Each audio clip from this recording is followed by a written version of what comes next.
Marvel के fans Beyonders को जरूर जानते होंगे, ऐसे बीइंग्स जो मल्टीवर्स के बाहर एग्जिस्ट करते हैं। बट कभी सोचा है कि इनको इतनी पावर्स मिलती कहां से? ये टाइम में आगे पीछे जा सकते हैं, यूनिवर्स को रीराइट कर सकते हैं। रियलिटी वो तो बस इनके लिए एक एडिटेबल फाइल है। तो उनकी पावर का सोर्स कोई मैजिक नहीं है, बल्कि हायर डायमेंशंस है।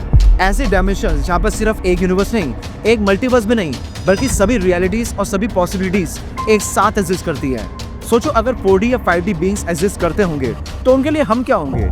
जैसे हमारे लिए 2D सिर्फ एक ड्राइंग होती है, वैसे ही 4D या 5D बीइंग्स के लिए हम सिर्फ एक पैटर्न हो सकते हैं। इसलिए शायद डॉक्टर मैनहट्टन जैसे बीइंग्स पास्ट, प्रेजेंट और फ्यूचर को एक साथ दे सकते हैं, क्योंकि हो सकता है कि वो टाइम के अंदर नहीं बल्कि टाइम के बाहर एग्जिस्ट करता हो। तो आज हम इस वीडियो में समझेंगे कि हायर डायमेंशंस असल में होती क्या है, और क्या सच में किसी हायर डायमेंशन में रहने वाली एंटिटी हमारी रियलिटी को कंट्रोल कर सकती है। कभी इमेजिन किया है अगर कोई ऐसा बीइंग एग्जिस्ट करता हो जो तुम्हारी पूरी लाइफ को एक साथ दे सके? तुम्हारा जन्म, तुम्हारी सबसे बड़ी गलती, तुम्हारा फ्यूचर, यहाँ तक कि तुम्हारी डेथ, सब कुछ एक ही मोमेंट पे, वो भी बिना टाइम ट्रैवल करे, बिना प्रिडिक्शन करे, सिर्फ ऑब्जर्वेशन के दम पर। सुपर हीरो की स्टोरीज में ऐसे बीइंग सच में मिलते हैं, बट शायद हमने उन्हें गलत समझ लिया। शायद वो पावरफुल नहीं है, बस वो हमसे हायर है। कॉमिक्स और कॉस्मिक फिक्शन की दुनिया में कुछ ऐसे कैरेक्टर्स आते हैं जो सुपर हीरो की कैटेगरी से भी काफी ऊपर है। एग्जांपल के लिए डॉक्टर मैनहट्टन को ले लो। वो सिर्फ स्ट्रॉन्ग नहीं है, वो सिर्फ फास्ट नहीं है, वो सिर्फ इंटेलिजेंट नहीं है, बल्कि वो टाइम को साइमल्टेनियसली एक्सपीरियंस कर सकता है। बाय द वे, अगर डॉक्टर मैनहट्टन वर्सेस सुपरमैन हो तो क्या लगता है कौन जीतेगा? I will go with doctor Manhattan. तुम अपना पिक जरूर कमेंट करना। अब डॉक्टर मैनहट्टन के लिए पास्ट कोई मेमोरी नहीं है, फ्यूचर कोई मिस्ट्री नहीं है, उसके लिए सब कुछ एक स्टैटिक स्ट्रक्चर है। जैसे कि मैं इस बुक को देख रहा हूँ, वैसे ही वो सभी पॉसिबल टाइमलाइंस एक साथ देख सकता है। और फिर दूसरी तरफ आते हैं मार्वल के बियॉन्डर्स, ऐसे बीइंग्स जो मल्टीवर्स के बाहर एग्जिस्ट करते हैं, जो यूनिवर्स को क्रिएट और डिस्ट्रॉय कर सकते हैं। अब इन दोनों में कॉमन क्या है? इन दोनों की पावर स्ट्रेंथ नहीं है, इन दोनों की पावर स्पीड भी नहीं है, इन दोनों की पावर टेक्नोलॉजी भी नहीं है। इन दोनों की पावर है पर्सपेक्टिव। वो रियलिटी के रूल्स को ब्रेक नहीं करते, बल्कि वो उन रूल्स के ऊपर खड़े होते हैं। और जब आप सिस्टम के अंदर होते हो तो आपके लिए सिस्टम तोड़ना इम्पॉसिबल है, लेकिन जब आप सिस्टम के बाहर होते हो तो आपके लिए सिस्टम सिर्फ एक लेयर है। और यही पैटर्न हमें डिस्टर्ब करता है, क्योंकि अगर कोई बीइंग टाइम के बाहर हो तो उनके लिए तुम्हारे डिसीजंस फ्री विल नहीं है, और अगर कोई बीइंग पूरे सिस्टम के बाहर एग्जिस्ट करता है तो उसके लिए बिग बैंग भी सिर्फ एक इवेंट नहीं है, बल्कि एक एडजस्टेबल पैरामीटर है। अब असली सवाल, इनको इतनी पावर्स मिलती कहां से है? क्या ये डिवाइन एंटिटीज है, या फिर ये हमारे यूनिवर्स के क्रिएटर्स है, या फिर ये बस एक हायर डायमेंशन में रहने वाले बीइंग्स हैं?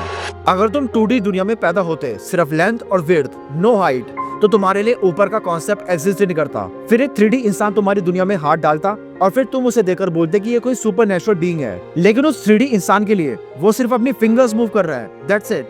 और क्या पता हम भी वैसा ही हो, क्या पता हमारी दुनिया भी ऐसे ही काम करती हो। अब चलो इस आइडिया को बहुत ही क्लीन करते हैं। डायमेंशंस का मतलब क्या होता है? 1D का मतलब है फॉरवर्ड और बैकवर्ड, 2D का मतलब है left right plus forward backward, और 3D का मतलब है लेंथ, विड्थ एंड हाइट। हम 3D बीइंग्स हैं।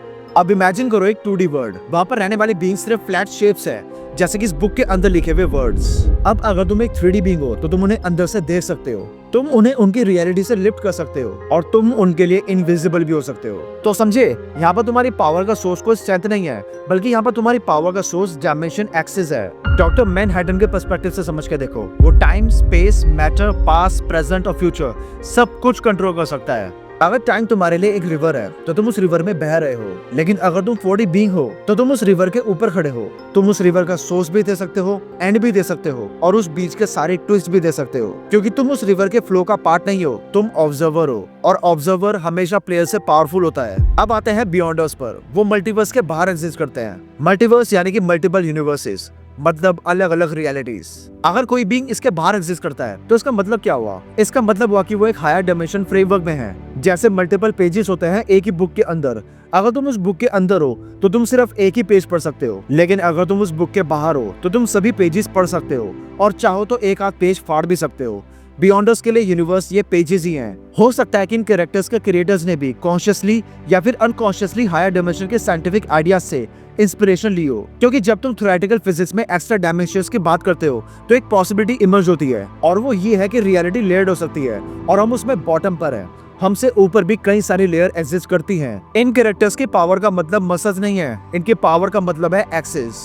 और यही कॉन्सेप्ट इन कॉस्मिक बीइंग्स को टेरिफाइंग बनाता है, क्योंकि अगर कोई 4D या 5D बीइंग एग्जिस्ट करता हो तो उसके लिए ग्रेविटी ऑप्शनल हो सकती है, डिस्टेंस इररिलेवेंट हो सकता है, कैजुअलिटी एडिबल हो सकती है, और हम हम उनके लिए बस एक लोअर रेजोल्यूशन रियलिटी होंगे, लाइक वीडियो गेम के एनपीसीज।